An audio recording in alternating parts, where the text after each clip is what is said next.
Merci à tous d'être présents pour l'inauguration de notre nouvelle salle du pavillon de la biodiversité. Inauguration que nous attendions depuis quelque temps déjà.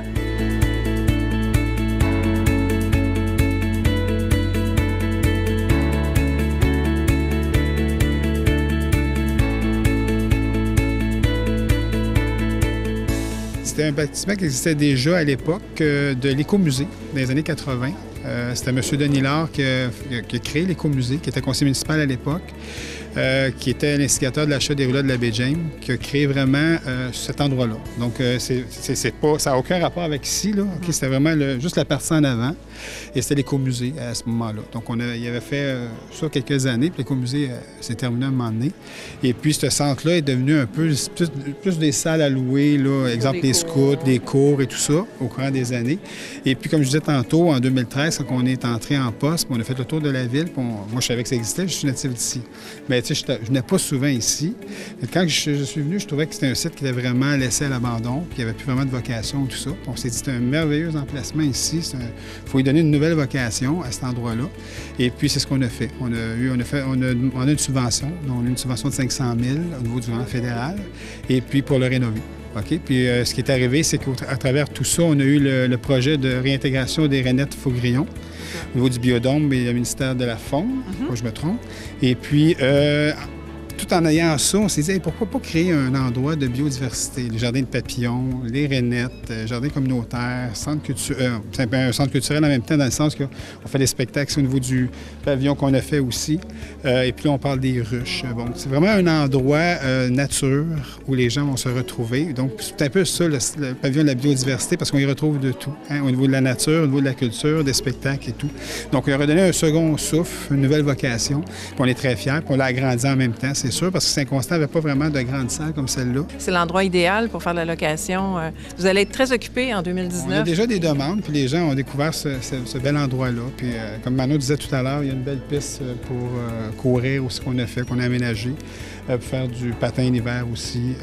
Bon, il y a un petit peu de tout. Donc, c'est un pôle vraiment, un pôle de biodiversité. Ouais. Puis comment est-ce que vous avez fait pour faire la sélection des aspects, des volets? Est-ce que les citoyens ont été consultés? Ça a fonctionné comment, la sélection? Bien, ça s'est fait naturellement en fonction des sites qui avaient l'espace disponible également.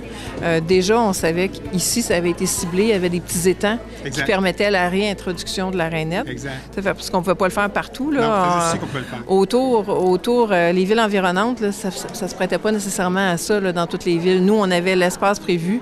Donc, ça a commencé comme ça. Là. Souvent, les villes environnantes, vous savez, ils ont des problématiques. Comme la Prairie, une problématique avec les rainettes. Ils n'ont pas pu développer un secteur. Puis là, il y a eu toutes sortes de choses qui sont produites. Nous, on avait un super endroit pour reproduire ces rainettes-là, pour les protéger finalement parce qu'ils sont en danger d'extinction. Donc, c'est un peu ça qu'on s'est mis à la disposition du biodôme et le ministère de la Faune. Donc, c'est né un peu comme ça, cet endroit-là, au niveau du pavillon de la biodiversité. Puis les idées sont venues, oui, des membres de la direction, des employés, des membres du conseil et des citoyens, parce qu'on a quand même 17 comités qui roulent à Saint-Constant de toutes sortes, avec 5 à 7 citoyens par comité. Donc, il y a un brassage d'idées qui se fait de façon extraordinaire. Bon, il y a des rendez-vous citoyens que l'on fait où les gens nous apportent des idées, des 6 à 8 de nouveaux résidents, des consultations publiques en personne et en ligne. Donc, les idées viennent un petit peu de toutes parts. C'est comme ça qu'on bâtit le Saint-Constant d'aujourd'hui et de demain, bien sûr. Puis moi, j'ajouterais qu'on est certifié argent comme ville amie des monarques de la Fondation David Suzuki, mais ce projet-là, c'est une initiative d'un citoyen, de M. Fortier. C'est M. Denis Fortier. Notre jardin à papillons vient de là. Absolument. Puis les ruches, c'est une idée de citoyen aussi.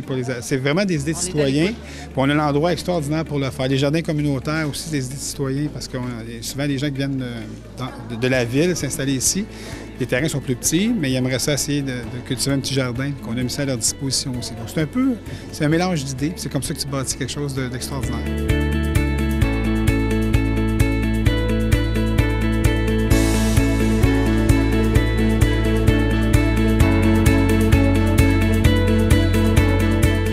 Et pour le lancement aujourd'hui, on lance ça en grand avec une grosse activité à même le pavillon. Oui, je suis très content. Oui, ça vient de où, cette idée? Ça fait des années, je vous dirais que au niveau du conseil, on veut faire une clinique de sang, une clinique du maire. Et puis, une chose et mis l'autre, on ne l'avait pas mis en application encore. Et là, on était rendu là. On l'a juste mis en application. Je pense qu'il y a un besoin réel au niveau des dons de sang. Et puis, je voulais vraiment faire ma part là-dedans avec une clinique du maire. Puis, je pense que ça se passe dans différentes villes. Le font aussi. Finalement, on est chanceux. On a 2 à Saint-Constant. On a la clinique des pompiers et puis là, on a la clinique du maire. Donc, 2 fois par année, les gens seront invités à donner du sang, puis ça ne sera pas de trop, j'en suis certain.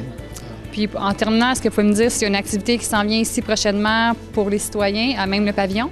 La prochaine activité ici, c'est le rendez-vous citoyen. Oui, ça se peut-tu? Le rendez-vous citoyen qui va avoir lieu après Noël, dans le fond, au retour, là, au début février, oui, excusez-moi. Ça n'a pas manqué. C'est là qu'on va partager encore une fois l'avancement de tous nos grands projets. Et c'est là qu'on va être dévoilé les plans de la nouvelle piscine qui sera construite à partir du printemps, au mois de mars. Donc, on n'a pas manqué.